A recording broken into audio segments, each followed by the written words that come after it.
வணக்கம் நேர்களே, இன்னைக்கு நாம பார்க்கக்கூடிய சிறப்பு பதிவு 2026 புத்தாண்டு பலன்கள். இந்த 2026ல கிரகங்களின் கோச்சார நிலவரங்கள் அப்படின்னு சொல்லும் போது நம்ம வருட கிரகங்களை தான் எடுப்போம். புத்தாண்டு பலன்கள் சொல்லும் போது எப்போதுமே ஒரு வருடத்திற்கு உண்டான பலன்களை சொல்லும் போது நம்ம வருட கிரகங்கள் அப்படின்னு சொல்லக்கூடிய குரு பகவான், சனி பகவான், அடுத்து ராகு கேது, இந்த மாதிரியான இந்த 4 கிரகங்களை வைத்துதான் இந்த வருட பலன்களை நம்ம கணிச்சு சொல்லியிருக்கிறோம். இந்த புத்தாண்டாகப்பட்டது 2026 புத்தாண்டாகப்பட்டது எல்லாருக்கும் ஒரு நல்ல ஒரு செழுமையான ஒரு வாழ்க்கையையும் ஒரு மகிழ்ச்சியான ஒரு நிம்மதியான ஒரு மாற்றத்தையும் அனுபவிக்கிறதுக்கு உண்டான ஒரு ஆண்டாக தான் இருக்க போது. எல்லோருக்குமே ஒரு எல்லா வளமும் இன்புற்று இருக்க அவர்களினுடைய குலதெய்வ ஆசிர்வாதமும் அவர்களினுடைய இஷ்ட தெய்வத்தினுடைய ஆசிர்வாதமும் முழுமையாக கிடைக்கப்பெற்று இந்த வருட பலன்களை நம்ம ஆரம்பிக்க போறோம். இந்த வருடத்துல இருக்கக்கூடிய ஒவ்வொரு ராசி என்பர்களும் அவர்களினுடைய தேவைகள் நிறைவேறணும் அப்படின்ற மாதிரியான சில நேர்த்தி கடன்களை வச்சுக்கோங்க. ஏன்னா வருடம் ஆரம்பிக்கும் போது நம்ம சில விஷயங்களை செய்யணும்னு ஆசைப்படுவோம். அதே மாதிரி நிறைய சபதங்கள்லாம் எடுப்போம். நம்ம எந்த வருடத்துலயாவது இந்த கடனை அடைச்சிடணும், இந்த வருடத்துலயாவது நமக்கு திருமணம் நடைபெறணும் அப்படின்ற மாதிரியான சில வேண்டுதல்கள் இருக்கும். அதற்கு உங்களுடைய தெய்வம் முழுமையான ஒரு ஆசிர்வாதத்தையும் உங்களுடைய பெற்றோர்களினுடைய ஆசிர்வாதமும் முழுமையாக கிடைக்கப்பெற எல்லாம் வல்ல இறைவனை நம்ம பிரார்த்தித்து இந்த வருட பலன்களை கணிக்க ஆரம்பிச்சிருக்கிறோம்.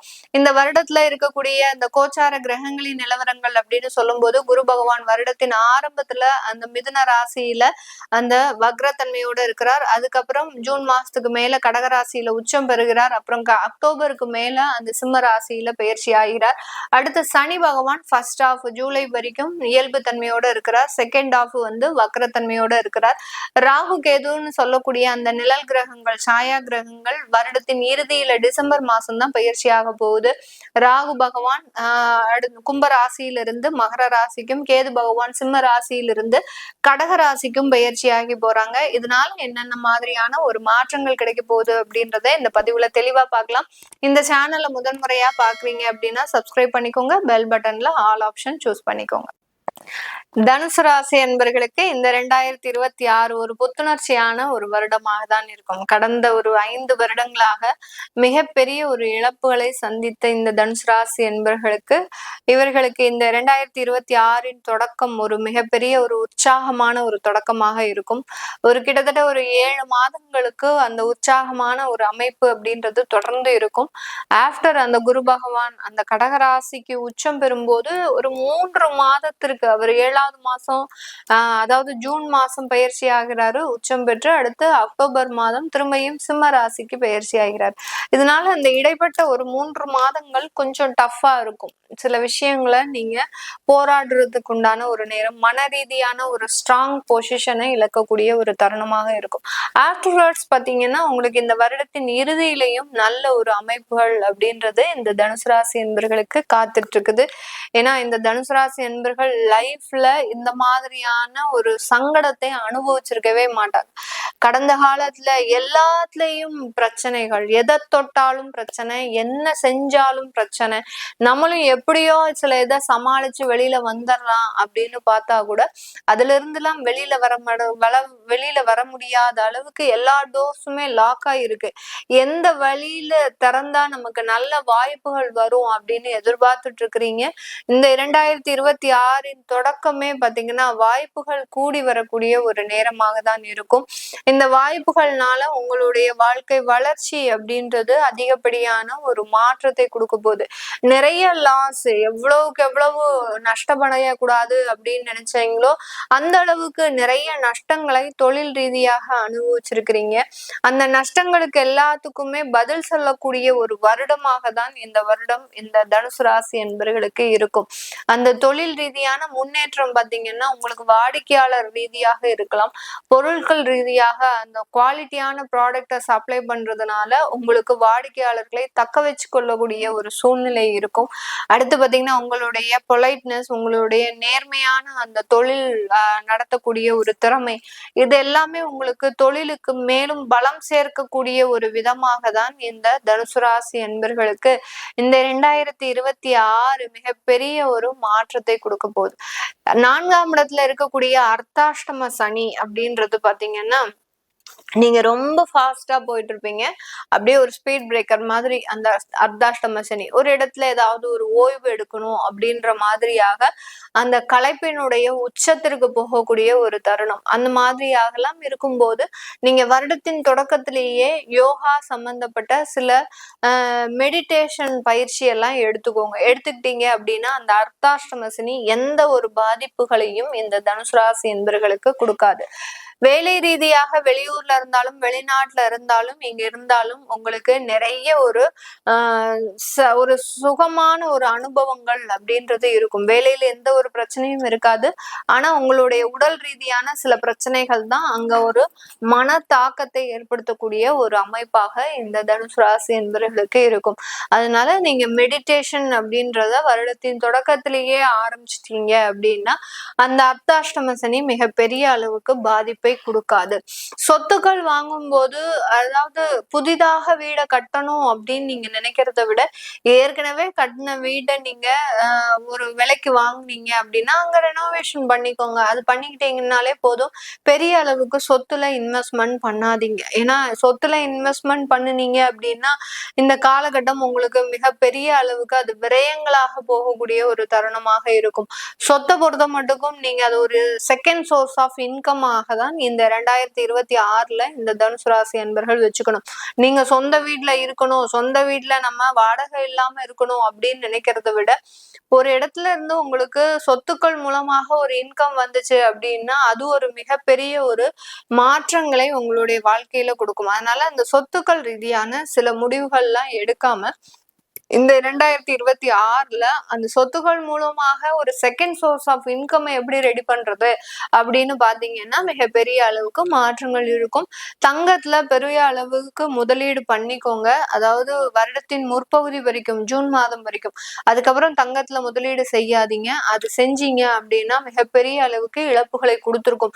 நீங்க வாங்கின டைம் அப்படியே தங்கம் விலை குறைஞ்சிடும். அதுக்கப்புறம் ஏறவே ஏறாது. அந்த அளவுக்கு அந்த தங்கத்துல போடக்கூடிய முதலீடாகப்பட்டது மிகப்பெரிய ஒரு லாஸை கொடுக்கறதுக்கு உண்டான ஒரு அமைப்பு. அதனால ஃபர்ஸ்ட் ஹாஃபே வாங்கிக்கோங்க, செகண்ட் ஹாஃப் வாங்காதீங்க. வாங்கினீங்க அப்படின்னா அதுல இழப்புகள் தான் ஏற்படக்கூடிய ஒரு அமைப்பாக இருக்கு. இந்த காலகட்டம் அரசாங்க துறையில இருக்கக்கூடியவர்களுக்கு தனுசு ராசி என்பவர்களுக்கு அரசாங்கம் ரீதியான நிறைய ஒரு வாய்ப்புகள், முன்னேற்றங்கள் எல்லாமே கிடைக்கிறதுக்கு உண்டான ஒரு தருணம். பெரிய பெரிய அதிகாரிகளாக இருக்கிறாங்க. IAS IPS அடுத்து பாத்தீங்கன்னா அந்த ஒரு கமிஷனர் அளவுக்கு, ஆய்வாளர் அளவுக்கு அரசாங்கத்துறையில இருக்கிறீங்க அப்படின்னா உங்களுக்கு வேலை ரீதியான சுமைகள் அப்படின்றது அதிகப்படியாக இருக்கும். ஒரு பொழுது உட்கார்ந்து சாப்பிடுறதுக்கு கூட டைம் இருக்காது. அந்த அளவுக்கு அந்த வேலை சுமை அப்படின்றது அளவுக்கு அதிகமாக இருக்கும். அதனால இந்த இடத்துல உங்களுடைய உடல் நலன்ல ரொம்ப கேர் எடுத்துக்கிறது நல்லது. தேவையான உணவுகளை கரெக்டான டயத்துக்கு நீங்க எடுத்துக்கிட்டீங்க அப்படின்னா அது தேவையில்லாத பிரச்சனைகளை கொடுக்காது. அப்படி இல்லாத பட்சத்துல இந்த அரசாங்கத்துல வேலை பார்க்கறவங்களுக்கு உடல் ரீதியான தொந்தரவுகள் அப்படின்றது அதிகப்படியாக இருக்கும். இப்ப அரசாங்க உத்தியோகத்துல இருக்கிறவங்க 2026 உட்கார்ந்த இடத்துலயே வேலை பார்த்தீங்க அப்படின்னா உங்களுக்கு மிகப்பெரிய அளவுக்கு அந்த முதுகு தண்டுவட பிரச்சனைகள் வர்றதுக்கு உண்டான ஒரு வாய்ப்புகள் இருக்கு. இது எல்லாமே இந்த குரு பகவான் 8ஆம் இடத்திற்கு போகும்போதும் 4ஆம் இடத்துல இருக்கக்கூடிய அந்த அர்த்தாஷ்டம சனி இந்த மாதிரியான பாதிப்புகளை எல்லாத்தையுமே கொடுக்கறதுக்கு உண்டான ஒரு நேரம். ஒரு கிரகங்கள், ஒரு பாவ கிரகங்கள் சுகஸ்தானத்துல இருக்கும்போது அது எப்போ வேலை செய்யும் அப்படின்னு கேட்டீங்கன்னா சுப கிரகங்கள் பாவடத்துல போய் மறைஞ்சிருச்சு அப்படின்னா அதனுடைய பார்வையில இந்த கிரகங்கள் இரட்டிப்பாக வேலை செய்ய ஆரம்பிச்சிடும். இப்ப குருவினுடைய பார்வை அந்த சனியின் மீது இருக்கும் போது இந்த ஆஃப்டர் ஜூனுக்கு மேல இந்த மாதிரியாக உட்கார்ந்து வேலை செய்யறவங்களுக்கு மிகப்பெரிய அளவுக்கு பாதிப்பை கொடுக்கறதுக்கு உண்டான ஒரு நேரம். அப்படி இருக்கக்கூடிய பட்சத்துல நீங்க நான் அப்படிதான் வேலை செய்யணும் மேடம், அதுக்காக நான் பறந்துகிட்டு வேலை செய்ய முடியுமா இல்ல படுத்துக்கிட்டே வேலை செய்ய முடியுமா, அதெல்லாம் என்னால முடியாது அப்படின்னா அதற்குண்டான ரெமிடிஸ் எடுத்துக்கணும். ஒரு 1 ஹவருக்கு எந்திரிச்சு நீங்க வெளியில போய் ஒரு வாக் மாதிரி பண்ணிட்டு வர்றது இல்ல பாத்தீங்கன்னா, ஏன்னா வேலை அப்படின்றது இந்த வருடம் முழுவதுமாகவே ரொம்ப டஃப்பா தான் இருக்க போகுது.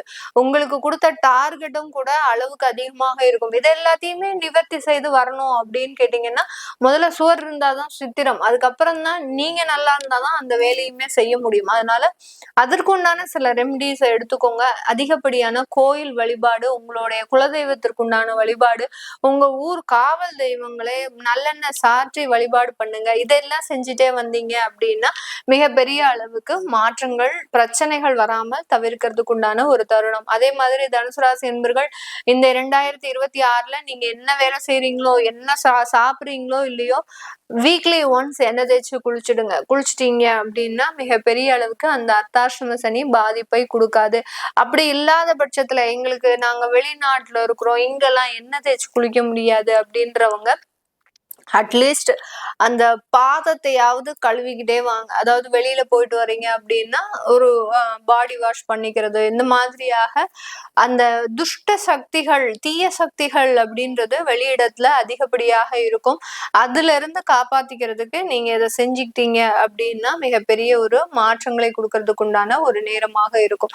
இந்த தனுசு ராசி அன்பர்கள் காதல் சம்பந்தப்பட்ட விஷயங்கள் இந்த வருடம் எப்படி இருக்கும் அப்படின்னு கேட்டீங்கன்னா, நிறைய ப்ரப்போசல்ஸ் வரும், நிறைய ரிஜெக்டும் பண்ணுவீங்க. ஏன்னா உங்களுக்கு இப்போ இந்த வருடத்துல பாத்தீங்கன்னா உழைக்கக்கூடிய ஒரு மைண்டு தான் இருக்கு. இந்த மாதிரியான ஒரு தேவையில்லாத மோகங்கள்ல போய் நம்ம மாட்டிக்க கூடாது அப்படின்ற ஒரு எண்ணத்துல தெளிவா இருப்பீங்க. அதனால நிறைய ப்ரப்போசல்ஸ் வரும். அந்த ப்ரப்போசல்ஸ்க்கு ஈக்குவலா நீங்க ரிஜெக்டும் பண்ணக்கூடிய ஒரு தருணமாக இருக்கும். ஏற்கனவே காதல் செஞ்சுட்டு இருக்கிறீங்க அப்படின்றவங்க இந்த வருடம் திருமணம் சம்பந்தப்பட்ட விஷயத்துல கொஞ்சம் தள்ளி போடுறது நல்லது. அப்படி பண்ணுனீங்க அப்படின்னா அந்த திருமணத்திற்கு பிறகு உங்களால பெரிய அளவுக்கு அந்த கெரியர்ல பெரிய அளவு ஸ்ட்ராங் பொசிஷனை நீங்க அடைய முடியாது. இந்த வருடம் தான் அந்த கெரியர்ல பெரிய அளவுக்கு நீங்க ஸ்ட்ராங் பொசிஷனை அடையக்கூடிய ஒரு தருணம். அந்த டயத்துல நீங்க திருமணம் செஞ்சுட்டீங்க அப்படின்னா அந்த இடத்துல உங்களுக்கு மிகப்பெரிய அளவுக்கு பாதிப்புகள் வரக்கூடிய ஒரு நேரமாக தான் இந்த தனுசு ராசி என்பவர்களுக்கு இருக்கும். விளையாட்டுத்துறையை சார்ந்தவர்களுக்கு நிறைய ஒரு வாய்ப்புகள் வரப்போகுது. மீடியால இருக்கக்கூடியவர்களுக்கும் நிறைய வாய்ப்புகள் வரும். அந்த வாய்ப்புகள் எல்லாம் சரிவர பயன்படுத்தினீங்க அப்படின்னா உங்களுக்கு மிகப்பெரிய ஒரு வளர்ச்சிகள் இருக்கக்கூடிய ஒரு ஆண்டாக தான் இருக்கும். இதெல்லாமே நம்ம கோச்சார நிலவரப்படி பலன்களை கணிச்சு சொல்லிடுறோம். உங்களுடைய சுய ஜாதக தசாபுத்தி பலன்களை பார்க்கணும் விருப்பப்படுறவங்க கீழே இருக்கிற நம்பருக்கு வாட்ஸ்அப்ல அப்பாயின்மெண்ட் வாங்கிக்கிட்டு நீங்க கன்சல்ட் பண்ணிக்கலாம். உங்களிடமிருந்து விடைபெறுவது உங்கள் ஆஸ்ட்ரோ பூர்ணா. எல்லோருக்கும் இனிய புத்தாண்டு நல்வாழ்த்துக்கள். நன்றி, வணக்கம்.